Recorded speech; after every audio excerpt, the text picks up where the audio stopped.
மகர ராசி அன்பு நேயர்கள் அனைவருக்கும் வணக்கங்க. இன்றைக்கி நாம் நம்மளுடைய சேனலில் என்ன மாதிரியான சிறப்பான விஷயங்கள்லாம் பார்க்க போகிறோம் அப்படின்னு பார்த்தீங்கன்னா, நவம்பர் மாதம் 19ஆம் தேதி அமாவாசையானது நடக்குது. இந்த அமாவாசைக்கு பிறகு மகர ராசிக்காரங்களுக்கு என்னென்ன விதமான விஷயங்கள்லாம் நடக்க போகுது, என்னென்ன விஷயத்தில் நீங்கள் ரொம்ப கவனமாக இருக்கணும், என்னென்ன விஷயங்கள்லாம் செய்யணும் செய்யக்கூடாது அப்படிங்கிறத பற்றி தான் நான் இந்த பதிவில் உங்ககிட்ட முழுமையாக சொல்ல போகிறேன்.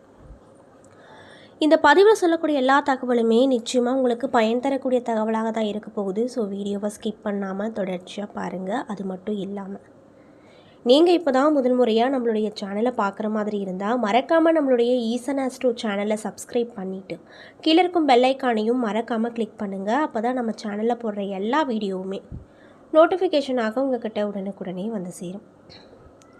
ஸோ இப்போ வாங்க நம்ம வீடியோக்குள்ளே போய் முழுமையாக பார்த்து தெரிஞ்சுக்கலாம். மேலும் உங்கள் ராசி அதிபதி அப்படின்னு சொல்லக்கூடிய சனீஸ்வரரை உங்களுக்கு ரொம்ப பிடிக்கும் அப்படின்னா இந்த வீடியோக்கு ஒரு லைக் பண்ணிவிட்டு நம்மளுடைய கமெண்ட் பாக்ஸில் சனீஸ்வரருக்கு போற்றி அப்படின்னு சொல்லி மறக்காமல் பதிவிடுங்க. ஸோ இப்போ வாங்க நம்ம வீடியோக்குள்ளே போய் தெளிவாக பார்த்து தெரிஞ்சுக்கலாம். மகர ராசியில் உத்திராடம் 2, 3, 4 பாதங்கள், திருவோணம், அவிட்டம் 1, 2 பாதங்கள் என 3 நட்சத்திரங்கள் அடங்கியிருக்கு. கிரக நிலைகளை ஆராய்ந்து பார்க்கும்போது தனவாக்க குடும்பஸ்தானத்தில் சனி, ராகு, ரணருண ரோகஸ்தானத்தில் குரு, அஷ்டமஸ்தானத்தில் சுக்கிரன், கேது, பாக்கியஸ்தானத்தில் சூரியன், தொழில், கர்ம, ஜீவனஸ்தானத்தில் செவ்வாய், புதன் என கிரக நிலைகள் அமைஞ்சிருக்கு. இதனால் உங்களுக்கு இந்த அமாவாசைக்கு பிறகு என்னென்ன விதமான நிகழ்வுகள் நடக்கும் அப்படின்னு பார்த்தீங்கன்னா, நீங்கள் எடுத்த முயற்சிகளில் வெற்றி கிடைக்க போகுது. பணவரத்தை எதிர்பார்த்தபடி இருக்க போகுது. உங்களது பேச்சை மற்றவர்கள் சரியாக புரிந்து கொள்வாங்க. எந்த ஒரு காரியமும் இழுபறியாக இருந்த முடிவில் சாதகமான பலன்களை கொடுக்குங்க. வீட்டை விட்டு வெளியில் தங்க நேரிடும். தொழில் மற்றும் வியாபாரத்தில் இருந்து வந்த சிக்கல்கள் நீங்கி முன்னேற்றம் கிடைக்கும். லாபம் அதிகரிக்கும். பழைய பாக்கிகள் வசூலாகும்.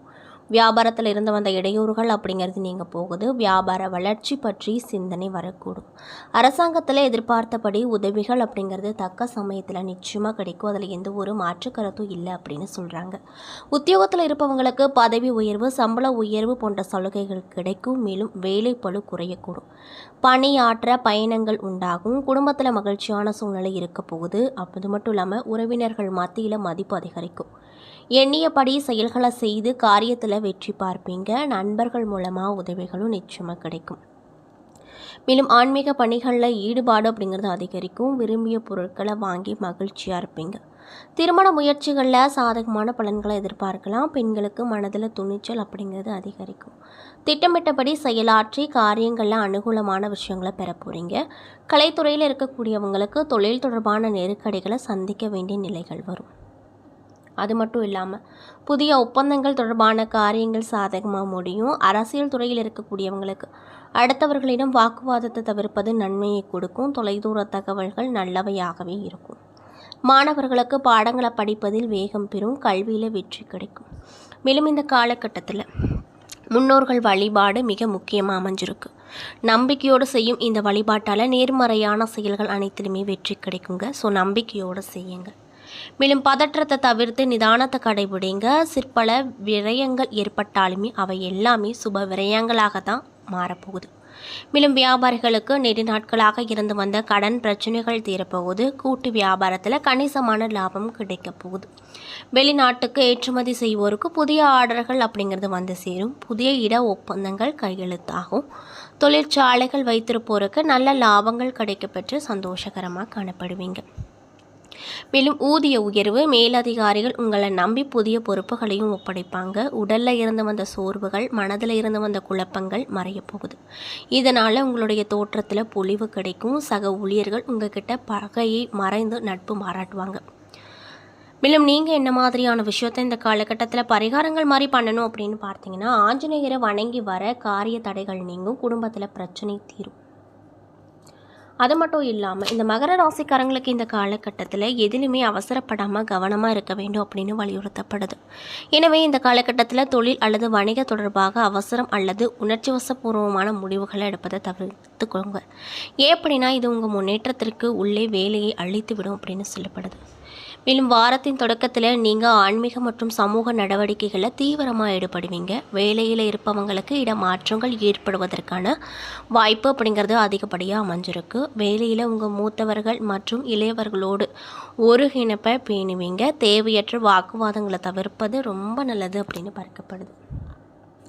வணிகர்கள் தங்களுடைய தொழிலை விரிவுபடுத்தும் போது மற்றவர்கள் அதிகம் நம்புவதை தவிர்ப்பது நல்லது.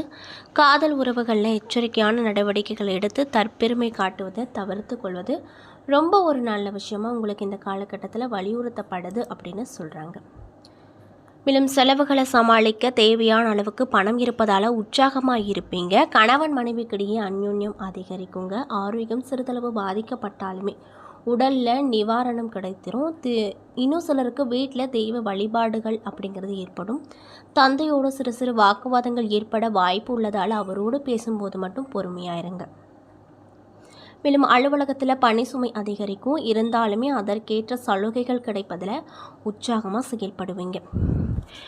மேலும் உங்களுடைய நிர்வாகத்தினரால் பாராட்டுகள் அப்படிங்கிறது கிடைக்க போகுது. சக ஊழியர்கள் இணக்கமாகவும் இந்த காலகட்டத்தில் நடந்துக்குவாங்க.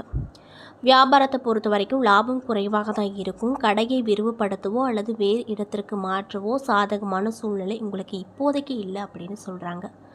வாடிக்கையாளர்களால் சில பல பிரச்சனைகள் ஏற்பட்டு அதற்கு பின்னர் சரியாகிவிடும். குடும்பத்தை நிர்வகிக்கக்கூடிய பெண்களுக்கு தேவையான பணங்கள் அப்படிங்கிறது கிடைக்கும். அப்படிங்கிறதுனால உங்களுக்கு எந்த ஒரு பிரச்சனையுமே இருக்காது. மேலும் அலுவலகத்தில் கூடுதல் பொறுப்புகள் அதற்கேற்ற சலுகைகளும் கிடைக்குங்க.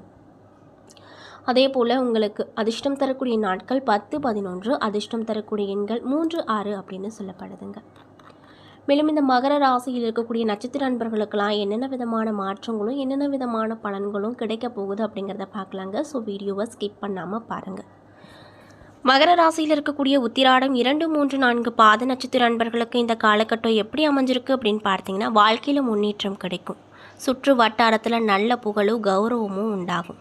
குடும்ப சந்தோஷம் குறைவில்லாத நிறைந்திருக்கும். தம்பதிகளுக்கிடையே அந்யோன்யம் அதிகரிக்கும். பெரியவர்களின் ஆசையால் நீங்கள் எடுக்கும் அனைத்து முயற்சியிலுமே வெற்றி அப்படிங்கிறது நிச்சயமாக கிடைக்கும். மிகப்பெரிய சாகசங்களை புரிவீங்க. இன்னும் சிலருக்கு எப்பொழுதெல்லாம் வசதிகளும் இன்பமும் ஏற்படும் என எதிர்பார்க்க முடியாது. ஏதாவது மனக்குறைவு இருந்து கொண்டே இருக்கும். இன்னும் சிலருக்கு வீண் பேச்சு, வீண் அலைச்சல் மற்றும் வீண் செலவுகள் ஏற்படும். அதிகாரிகளோடு வீண் சச்சரவுகளை விளக்கினால் பணிகளை எதிர்பார்த்த உயர பார்க்க முடியும். மேலும் திருவோணம் நட்சத்திர நண்பர்களுக்கு இந்த காலகட்டம் எப்படி அமைஞ்சிருக்கு அப்படின்னு பார்த்தீங்கன்னா, பண விஷயத்தை பொறுத்த வரைக்கும் திருப்திகரமான நாட்களாக இருக்க போகுது. வீட்டில் திருமண வைபவங்களை எதிர்பார்க்கலாம். நல்ல புத்திர பாக்கியம் கிடைக்கும். புதிய தொழில் வாய்ப்புகள், லாட்ரி யோகங்கள், புண்ணிய தலா தரிசனங்கள் ஆகியவை வரப்போகுது. நல்ல உயர்ந்த மனிதர்களின் பண்புமிக்கவர்களின் நட்பு கிடைக்கும். அரசு பதவியில் இருக்கக்கூடியவங்களுடைய தயவால அனுகூலமான பலன்கள் கிடைக்க போகுது. இன்னும் சிலருக்கு இடைவிடாத கடின உழைப்பின் காரணமாக நேரத்திற்கு உணவு அருந்த முடியாத நிலை வரப்போகுது. தந்தை வழி உறவுகளால் அனுகூலமான விஷயங்கள் நடக்கும். அரசு வகையில் கட்ட வேண்டிய தீர்வைகள், வரி பாக்கிகள் ஆகியவற்றை செலுத்துவதற்கான தேவையான பண உதவிகளும் கிடைக்க போகுது. மேலும் அவிட்டம் நட்சத்திர நண்பர்களுக்கு இந்த காலகட்டம் எப்படி இருக்க போகுது அப்படின்னு பார்த்தீங்கன்னா, புதிய பெண்களுடைய தொடர்பு ஏற்படும். புது தெம்பு உற்சாகம் கூடும். பல வகையான உயர்ந்த வாகன வசதிகள் அமையக்கூடும். இன்னும் சிலருக்கு பெரிய இடத்து பெண் மனைவியாக அமைவாள். மனைவி மூலமாக பூரண சுகம் கிடைக்கும். புத்தி தெளிவு ஏற்பட்டு அதன் காரணமாக செயல்திறன் அதிகரிக்கும். வாகன வசதிகளும் மேம்படும் அப்படின்னு சொல்கிறாங்க. மேலும் அந்தஸ்தும் உயரக்கூடும். இன்னும் சிலருக்கு பயணங்களால் எதிர்பார்த்த பிரச்சனைகள் அப்படிங்கிறது நீங்கும். என்ன நண்பர்களே, இந்த பதிவுகளில் மகர ராசிக்காரங்கள் அனைவருக்குமே அமாவாசைக்கு பிறகு என்னென்ன விதமான நற்பலன்கள் கிடைக்க போகுது, என்னென்ன விஷயத்தில் நீங்கள் ரொம்ப கவனமாக இருக்கணும், என்னென்ன விஷயங்கள்லாம் பண்ணணும் பண்ணக்கூடாது அப்படிங்கிறத பற்றியும் தெளிவாகவும் விரிவாகவும் நான் இந்த பதிவில் உங்ககிட்ட சொல்லியிருப்பேன். இந்த பதிவில் சொல்லியிருக்க எல்லா தகவலுமே உங்களுக்கு நிச்சயமாக ரொம்பவே பயன் தரக்கூடிய தகவலாக தான் அமைஞ்சிருக்கும். ஸோ வீடியோ பிடிச்சிருந்தா லைக் பண்ணுங்கள், ஷேர் பண்ணுங்கள். அது மட்டும் இல்லாமல் இது போன்ற ஆன்மீகம் சார்ந்த வீடியோக்களெல்லாம் நீங்கள் பார்க்கணும் அப்படின்னு ஆசைப்பட்டால் நம்ம சேனலை மறக்காமல் சப்ஸ்கிரைப் பண்ணிவிட்டு கீழே இருக்கும் பெல் ஐக்கானையும் மறக்காமல் கிளிக் பண்ணிடுங்க. அப்போ தான் நம்ம சேனலில் போடுற எல்லா வீடியோவுமே நோட்டிஃபிகேஷனாக உங்கள்கிட்ட உடனுக்குடனே வந்து சேரும். நன்றி.